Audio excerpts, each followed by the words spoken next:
2018 평창 동계올림픽 성공 신화를 계승할 동계 청소년 올림픽이 2024년 강원도에서 열립니다.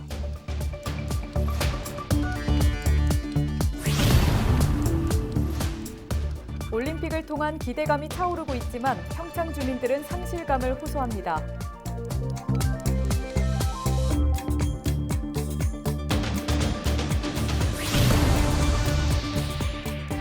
또 다른 올림픽 공동 개최지인 강릉에서는 경제적 효과를 위해 평창과 다른 목소리를 내고 있습니다.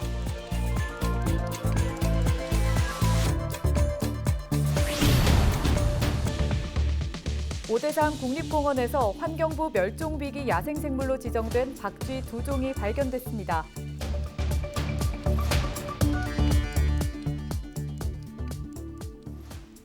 시청자 여러분 안녕하십니까? 헬로티비 뉴스입니다. 2018 평창 동계올림픽의 성공 신화를 계승할 또 하나의 세계적인 스포츠 축제가 오는 2024년 강원도에서 열립니다. 바로 2024 강원 동계 청소년 올림픽인데요. 강원도는 남북 공동 개최를 통해 평화와 화합 등 올림픽 유산을 계승하겠다는 계획입니다. 장진철 기자의 보도입니다. 세계의 평화 메시지를 전달한 2018 평창 동계올림픽. 전 세계 유일한 분단 지역인 강원도에서 열리고 북한의 참여까지 이끌어내 의미가 더욱 높게 평가됐습니다. 강원도는 오는 2024년 개최 예정인 동계 청소년 올림픽을 통해 평화의 울림을 이어간다는 계획입니다. 이를 위해 남북강원 공동 개최를 추진합니다. 대회 명칭도 올림픽 역사상 처음으로 도시가 아닌 강원을 담았습니다. 평창 동계올림픽을 통해서 정상회담이 이루어졌듯이 어떤 경로를 밟게 되죠. 그래서 이제 그 통로가 2024년 청소년 올림픽이 되지 않을까 그렇게 생각하고 있습니다. 저희들은 계속해서 공동 주최 내지는 분산 주최를 해주기를 요청을 하고 있습니다. 경색된 남북 관계가 이어지고 있지만 국회 특위 구성 등을 추진해 남북 공동 개최의 힘을 모으고 있습니다. 또 북한 마식령 스키장 등 기존 시설을 활용하는 방안을 검토하고 있습니다. 북한의 적극적인 참여를 이끌어내기 위해서입니다. 그 어떤 특정 종목을 지정해 놓으면은 남북 공동 개최에 대한 협의가 좀 원활하지 않기 때문에 하여튼 모든 가능성을 열어놓고 어떤 특정 종목이나 이런 거는 정해지지는 않았지만 하여튼 현재 기존되어 있는 시설을 최대한 활용하는 방향으로. IOC 역시 올림픽 가치 실현을 위해 개막 3개월 전인 2023년 11월까지로 남북 공동 개최 방안을 마련할 수 있도록 했습니다. 오는 2024년 1월 19일 개막하는 강원 청소년 동계올림픽이 평창올림픽에 이어 평화올림픽으로 열릴 수 있을지 주목됩니다. 헬로티비 뉴스 장진철입니다. 네, 앞서 보신 대로 올림픽을 통한 지역 발전과 경기 활성화에 대한 기대감이 다시 고조되고 있는데요. 2024 강원 동계 청소년 올림픽 공동 개최지인 평창과 강릉의 분위기는 사뭇 다른 상황입니다. 특히 조직위가 사무소를 강릉으로 이전하기로 하면서 평창 주민들이 대회 보이콧까지 거론해 지역 갈등으로 확산되는 분위기입니다. 김선아, 박건상 기자가 두 지역의 상황을 잇따라 보도합니다. 2018년 열린 동계올림픽 기간 동안 평창 하늘을 환하게 밝혔던 성화대. 3년이 지난 지금은 가라앉은 열기만큼 차갑게 식은 성화대만 덩그러니 남아있습니다. 올림픽 열기를 잇기 위해 추진되는 2024 강원 동계청소년 올림픽을 저격한 현수막도 달라진 지역 분위기를 대변합니다. 강원 동계청소년 올림픽 조직위가 강릉으로 사무실을 이전하기로 하면서 문제는 불거졌습니다. 서울 사무소를 강릉으로 옮기는 것은 올림픽 주 개최지인 평창을 소외시키는 것이라는 주민들의 반발입니다. 2018년 동계올림픽의 유산을 계승하고자 유치한 행사입니다.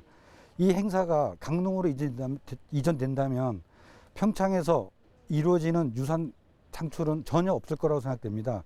IOC 위원들과 주민들을 기만하는 그런 행동들은 우리 조직위에서 안 했으면 좋겠습니다. 올림픽 유산을 잇기 위한 후속 행사의 효과가 줄어들 것도 우려합니다.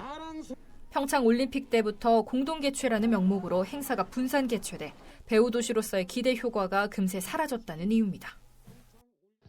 우리의 발전을 30년 이상 앞당길 수 있을 것이라는 기대는 평창 올림픽 폐막식이 개최되는 단 몇 달이 못 가서 산산조각이 났다. 평창올림픽의 개폐식장은 모두 철거되고 아직도 덩그러니 허허벌판으로 남아있고, 조직위는 사무소 이전에 대해 접근성과 근무 효율성 등을 고려했다는 입장입니다. 하지만 허탈감이 커진 주민들은 사무소 위치 재검토와 평창에서 개폐회식도 해야 한다며 더욱 목소리를 높이고 있습니다. 주민들은 또다시 평창이 소외될 경우 설상 경기 개최를 막겠다는 입장을 고수하고 있습니다. 그렇다면 사무실이 이전하기로 한 강릉 분위기는 어떨까요? 이어서 강릉 상황은 박건상 기자가 전해드립니다. 네, 강릉 지역에서는 냉정하게 경제적 효과 측면에서 접근해야 한다는 주장이 설득력을 얻고 있습니다. 계속해서 강릉 지역사회 이야기 전해드립니다. 2018 평창 동계올림픽 대회가 열린 평창과 강릉, 정선에는 356만 명이 넘는 관광객의 발길이 이어졌습니다. 특히 강릉은 163만 명으로 가장 많은 인원이 다녀갔고 이 중 외국인도 10만 명에 달합니다.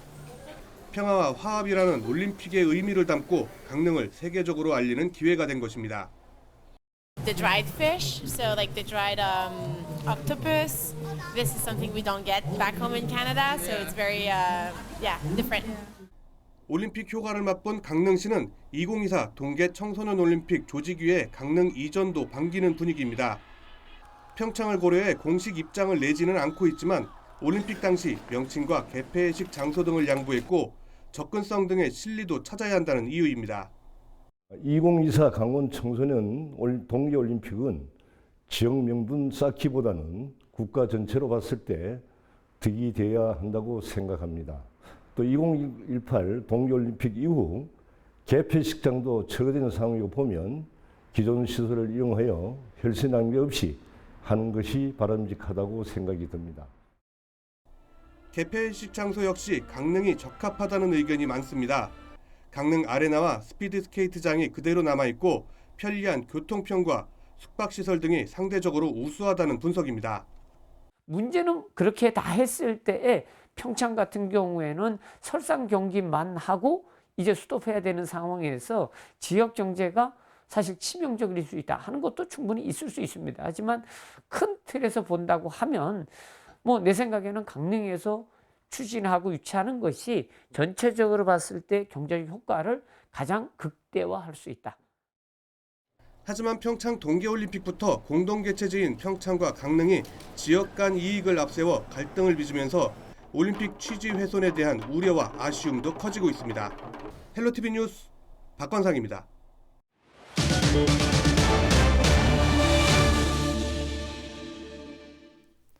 오대산 국립공원에서 환경부 멸종위기 야생생물로 지정된 박쥐 2종이 발견됐습니다.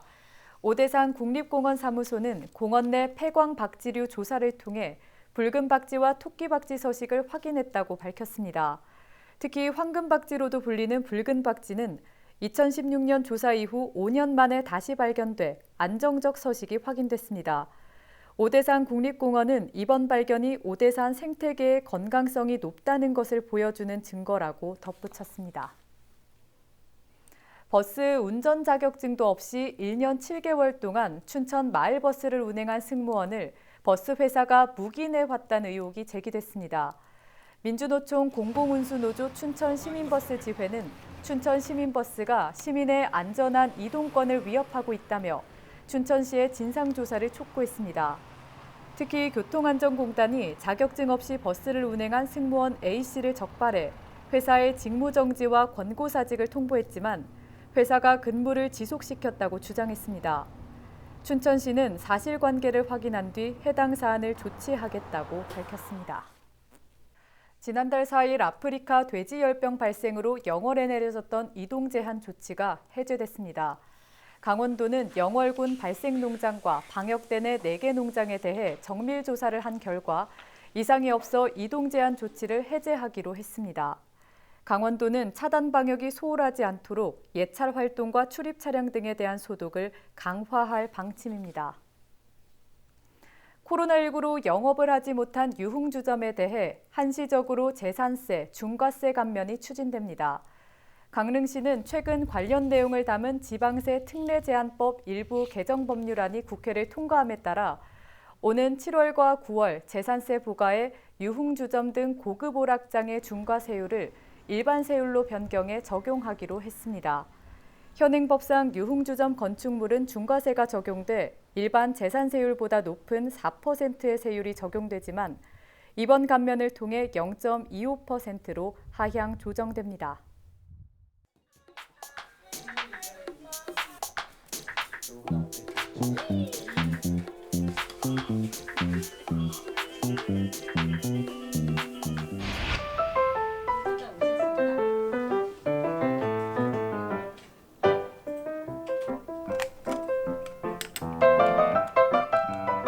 누리감병원은 취약전 영유아를 둔 부모님의 경제적 부담을 완화하고 또한 우리가 버려지는 누리감으로 인해서 발생하는 환경 훼손을 줄이고자 하는 목적으로 운영을 하고 있습니다. 2월 개관 후 지금 현재까지 한 500여 점의 누리감이 수리가 되어서 가정으로 돌아갔습니다.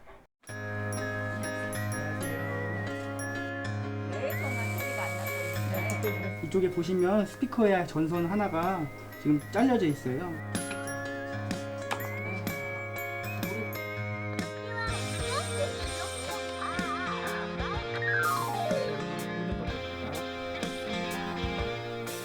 이렇게 작은 장난감도 생각보다 가격이 너무 비싸고요. 쓰다 보면은 금방 좀 망가지는 것들도 있어요. 이런 것들을 무료로 고쳐주시니까 비용적인 부분도 절감할 수 있고 이런 플라스틱 장난감을 함부로 버리지 않아서 환경보호도 할 수 있고 여러모로 좋다고 생각합니다.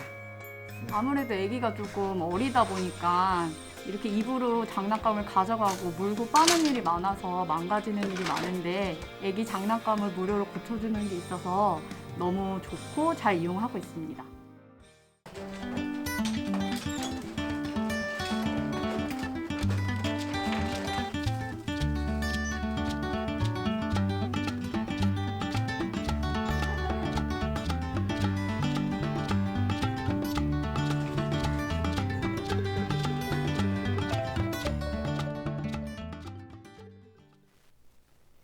춘천 한 시민이 캔과 페트병 자동 수거기를 통해 모은 포인트를 미얀마 유학생에게 기부해 화제가 되고 있습니다.